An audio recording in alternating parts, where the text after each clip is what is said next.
Imagine if suddenly no one noticed you existed. That's what happened to this dude after he woke up as a ghost. Now he has to solve what happened to him and try to communicate to others. We start off with a bunch of people at a dinner table outside a house. They're celebrating Nick. His mom is giving a speech and she mentions that Nick's dad is late. Nick stands and leaves the table. He goes to cut a cake, which has his face on it, then walks into the house, sits on a stool and points a pistol on his face. But just before he shoots, he wakes up. He was all a dream. Now he's at breakfast with his mom, and that's a funny looking, smiley breakfast for a grown man. He asked his mom if she has thought about some writer's course in London that he wants to go for, and it doesn't look like she's in support of it. So he turns the smile on his breakfast and do a frown. How cute. And now he's on his way to school on his bicycle. At school we see him do a business exchange. He did homework for some guy. After heading the homework to, the guy's girlfriend sneaks up on him asking if he'd be coming for a party tomorrow night. But he says he can't because he'll be busy. Next we see two guys and a girl trying to get some money from this guy. Apparently he owes them the leader of the gang and he threatens him with a knife, but she doesn't really do anything except scratch him on the finger. Now we're in Nick's class and a guy's reading his homework to the class. The teacher asked Nick to top that. He goes to the front of the class, sits on the table, and reads his own work. It's good poetry. But his classmates seem bored out of their minds, so once the bell goes, they all pack their bags and leave. The students are now in the cafeteria. The guy who was scratched is Nick's best friend Pete. Nick is telling Pete he needs to stand up for himself and not let people push him around. Pete says he can't, so Nick goes to fight for his friend. He goes and pays off Pete's debt and whispers in Annie's ear, "You are so broken." Dude really thought he was going to get away with that,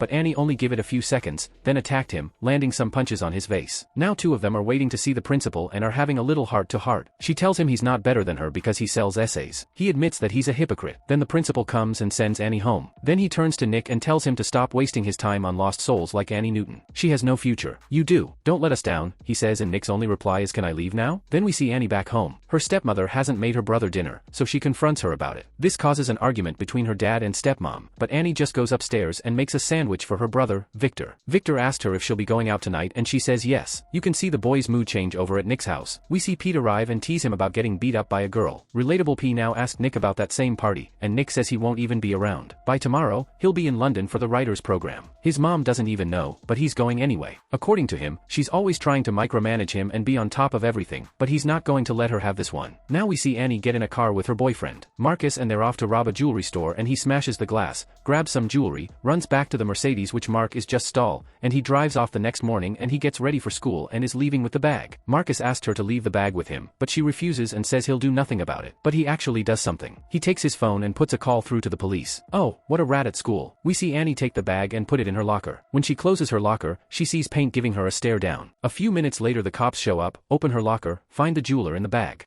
and take her away. She calls Marcus from the station and gives him the update. He asks if she has any idea how they found out and she says she does and she'll take care of it. Do you really? Anyway, after the call she leaves the station ready to exert revenge on the person she's so sure ratted her out to the cops. Now we see Pete saying goodbye to Nick. They hug in Nicky's home where his mom has found out about his ticket to London. Apparently the airline called to say that the time of his flight has been changed. She confronts him about it. He apologizes and said he was trying to talk to her about it, but she notes that he has had the ticket for weeks so he was going to go no matter what. You said, but she shot. He was just going to leave. Without saying a word, she says she feels like she has been living with a stranger. Nick is now in his room getting ready to leave. He takes a watch and puts it in his pocket. Then we see Pete walking pretty briskly and boom, some guy comes and punches him from nowhere. It's Annie's guys. They take him to Annie. She thinks it's him, Reddit her out. So she's beating him up, trying to get him to admit to something he didn't do. The torture is too much for him to bear, so he says he'll tell her who did it. Boy, who are you about to implicate now? The answer is his best friend Nick. Well, you just have to understand his rationale. It's not like, is a snake or anything. He just expected that Nick would have left the country by now and Annie would not have anybody to beat up. But unfortunately for everyone, Nick's flight got delayed. So he's at the party asking his girl if she wants to go to London while they hang out. He throws her their ticket and tells her to have a good time. It would appear that his mom's little speech changed his mind and he no longer wants to go. And you know that isn't good news for anybody. He's walking back home when a car starts chasing him and then pushes him to a ditch. It's Annie and her boys. They're beating him up now. Pete comes out of the car and tries to explain his rationale, but nobody's listening to him. And he now picks. Wake up and ask him who's broken now and he still answers. You are. We all love a guy with some balls, don't we? Okay, that may have come out wrong anyway. Nuke's balls are him. A few more punches and a hard kick to the face. That kick kills him, so they go and dump his body in a hole. During the process, Nick's watch falls, but nobody notices us. I could forgive Pete before, but not now. How would you allow yourself to be part of that? He's your best friend, for crying out loud, anyway, and he goes home and confesses to Marcus. She tells him she clapped the guy who sold the root, and you can see the shock on Marcus's face because he knows for a fact that that was not the person who sold her out. He's now asking her why she came to him. You know I'm on parole, Annie. "Why'd you come here?" he asked, and sends her away. She feels betrayed. Betrayed? Wait till you find out that he's the one who sold you out. She smashes some stuff in his workshop, gives him an ironic kiss and leaves. Then early the next morning, we see her burning her clothes from last night. You won't believe what we see next. Nick. He walks out of the woods looking unscathed, so clean and fresh. He walks to school, goes and sits in class. But here's the thing. No one can see him. He's, how do you say it?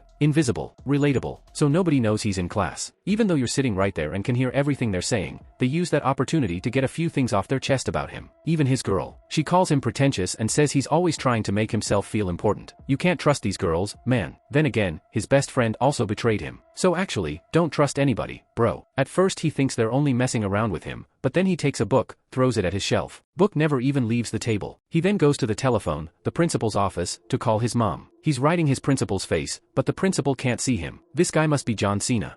Then he shouts out to his mom. He can hear her talking to the detectives about him, but she can't hear him. He's running home now. On his way, he clatters into someone in the school hallway, gets hit by a car run over by a truck, but nothing really happens in real life. He gets home and sees detectives all around his house doing everything to find him. He tries to put his mother out of her misery by telling her he's dead, but of course she can't hear him now. He's just wandering the streets. Man, if I found out I was invisible, I would be doing a lot more than just walking the streets. Anyway, the detectives, Brian and Kate, are making headway with their investigation. They spoke to the principal who told them Nick got in a fight with Annie, so they had to Annie's house. Apparently Brian knew Annie when she was little because her dad used to be a cop. The ramp on the roof, asking Annie what she was doing last night. And Nick is there to supervise her lies, but he also finds out that Annie clapped him because she thought he ratted her out. He throws her off the roof, but you know, that just doesn't work. The detectives take a search party out of the woods where Nick's body was dumped, and Annie calls. Peyton tells him to be there. Nick hears that and gets visibly sick. He's in his room now, and he can see his mom come in and go through his stuff. She's reading a poem he wrote and he's reading along with her. His pet bird joins him in invisible paradise. He holds it in his hands, and after some seconds it disappears. That's a revelation for him. He says I'm alive and he runs straight to where his body was dumped. He's trying to get the search party to find him, but he's not having much luck with the humans. The dog, however, first seemed like he could see Nick, but he turned away at the last second. The dog helped find Nick's. Watch thou. Now Peter's reporting to Annie and the rest of the gang. He feels they'll soon be found out. So he says he'll go to report to the police, and he tells him if he reports he goes to jail too. Meanwhile Nick is there listening to everything, and he now sneaks back into her house and she's trying to pack up her stuff and run away. Victor wakes up and asks if she's going to go away and never come back. With my booth, that's pretty heartbreaking. Annie is crying now. She might be stone cold, but she's soft when it comes to this boy. She tells Victor to never be like her. Excellent advice. Her dad walks into the room and tells her to leave, and she says cool, but if anything happens to her younger brother, she'd be back and she'd clap him. She leaves the house and Nick does one of his monologues again,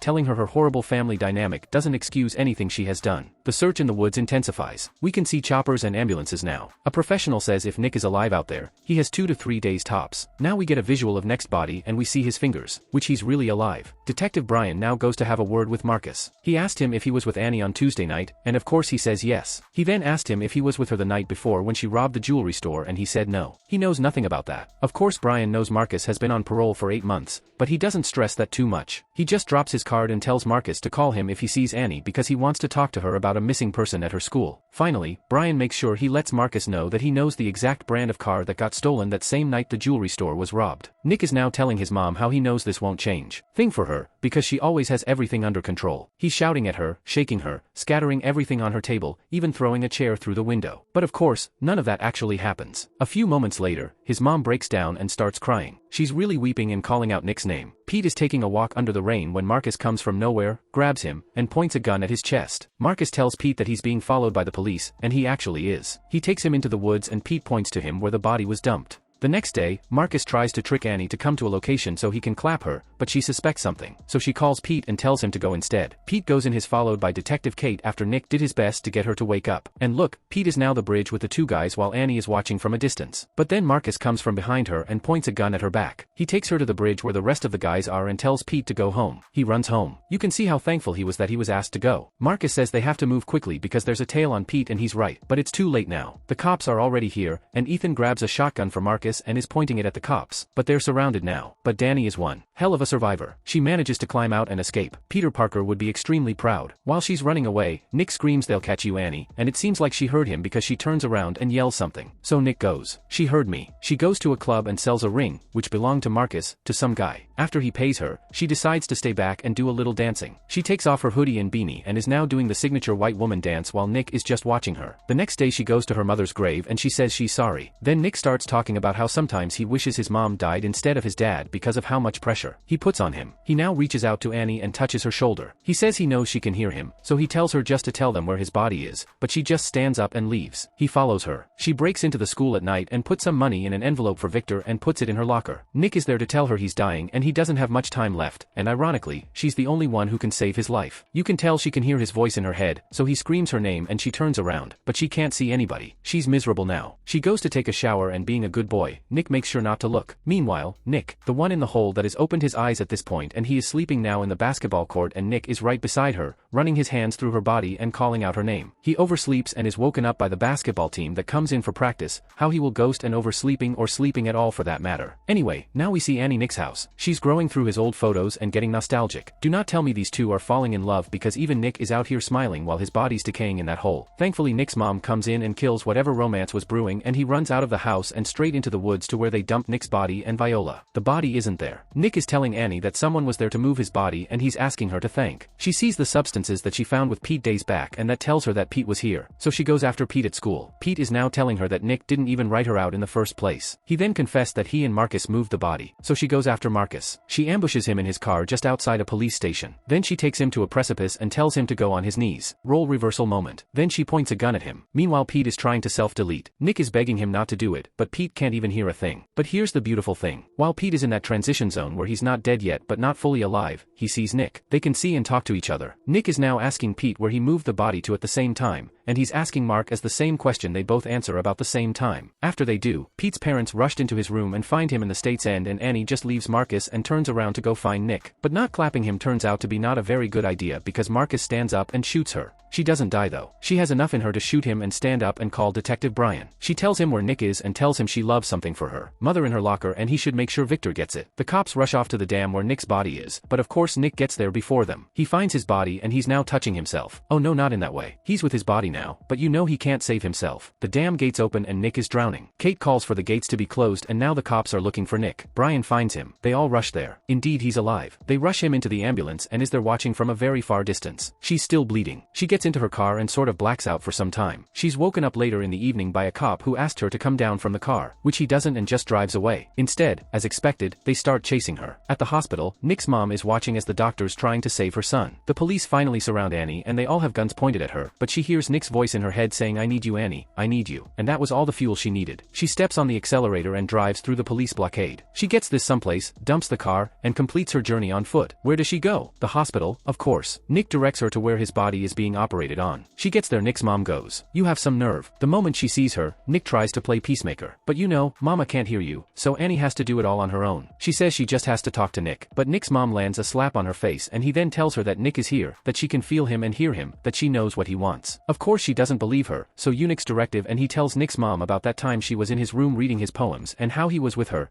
that she now asked Annie what she wants. And Annie says she just needs to see Nick. She can help him, but his mom says no, and he hands her her gun and says she knows she can bring him back. She finally lets her go in, and he is now running her fingers through Nick's body. She apologizes to women, begs him not to go. She takes off her necklace, which once belonged to her mom, and puts it in his hand while she joins him on the bed and snuggles with him. When she does that, the invisible Nick disappears and the real Nick wakes up and calls Annie's name, and he says she wanted to do one good thing and Nick tells her she did. She saved him. Then Annie taps out. Then we see Victor playing with the toy plane and Nick shows up and has a conversation with him. Victor says his sister died and Nick says they should send her a message. Victor's message is simple and short. "Hey Annie." So Nick writes that in the plane for him and they fly it. Moral of the story? I don't know, but that was sad.